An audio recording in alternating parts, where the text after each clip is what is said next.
Ada hukum-hukum alam yang mengatur dunia tempat kita hidup.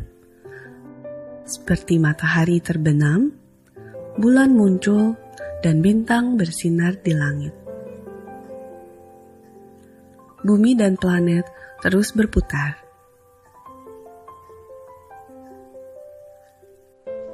Air mengalir, kemudian ke sungai, dan akhirnya ke laut.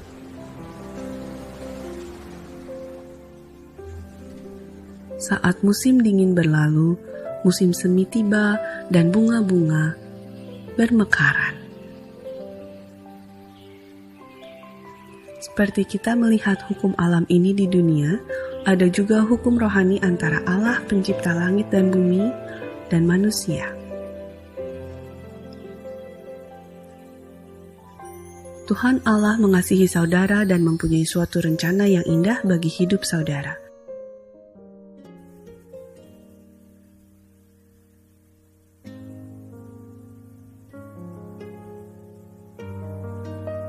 Namun, apa sebabnya banyak orang tidak mengalami kehidupan yang berkelimpahan?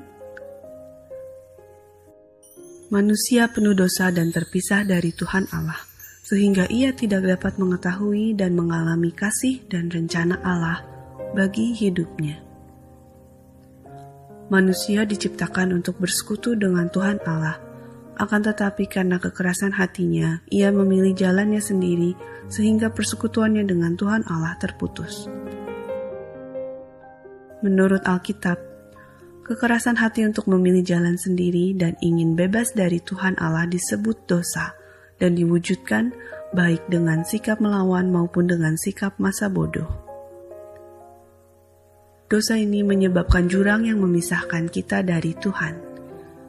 Manusia selalu berusaha untuk mencari Tuhan Allah dan kehidupan yang penuh kebahagiaan melalui usahanya sendiri, seperti kehidupan yang baik, filsafat, dan agama. Namun satu-satunya jalan untuk menjembatani jurang ini adalah Yesus Kristus. Yesus Kristus adalah satu-satunya jalan keselamatan yang telah ditentukan Tuhan Allah untuk keampunan dosa manusia. Allah telah menjembatani jurang pemisah antara manusia dengan dirinya dengan mengirimkan anaknya Yesus Kristus untuk mati di kayu salib menggantikan kita. Dan kemudian Yesus bangkit dari kematian. Inilah jalan yang menunjukkan kepada kita betapa besar kasih Allah pada kita. Namun, tidak cukup hanya mengetahui hal ini.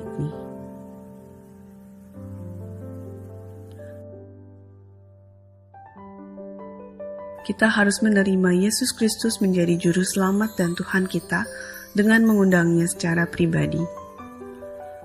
Dengan demikian, kita dapat mengetahui dan mengalami kasih dan rencana Allah bagi hidup kita. Kita menerima Kristus dengan mengundangnya secara pribadi. Yesus sedang mengetuk pintu hati kita. Kalau kita mendengar suaranya dan membuka pintu hati kita, Kristus akan masuk dalam hidup kita dan kita dapat memulai persekutuan dengannya. Kedua lingkaran ini menggambarkan dua macam kehidupan. Lingkaran sebelah kiri menggambarkan hidup yang dikuasai oleh si aku. Si aku bertahta dalam hidup dan Kristus ada di luar kehidupan. Segala keinginan dikuasai oleh si aku berakhir dengan kekacauan dan kekecewaan. Lingkaran sebelah kanan menggambarkan hidup yang dikuasai oleh Kristus. Kristus berada di dalam hidupku dan bertahta. Si aku turun tahta, tunduk pada Kristus, menghasilkan keserasian dengan rencana Allah. Lingkaran manakah yang mencerminkan kehidupan saudara? Lingkaran manakah yang saudara ingin akan mencerminkan kehidupan saudara?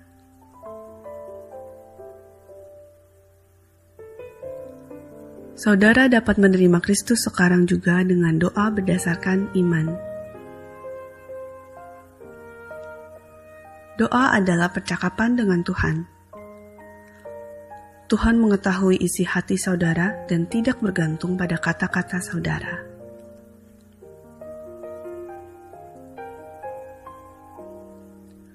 Berikut ini adalah salah satu saran doa.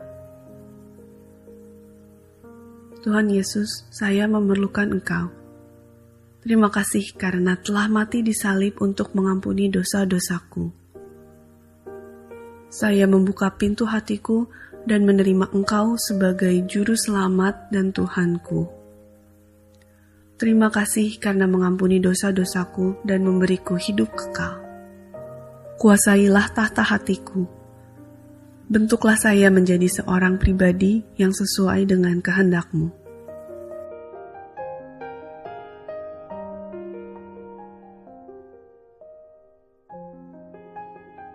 Kalau saudara mengucapkan doa ini dengan sungguh-sungguh, Yesus sekarang berada dalam hatimu dan kehidupanmu menjadi baru.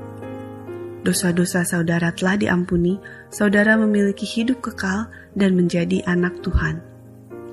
Persekutuan dalam gereja yang baik sangat penting untuk bertumbuh dalam persekutuan dengan Tuhan.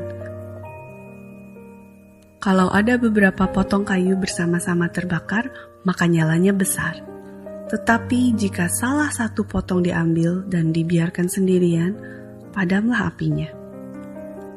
Jadi penting bagi saudara untuk memiliki hubungan dengan orang-orang Kristen yang lain.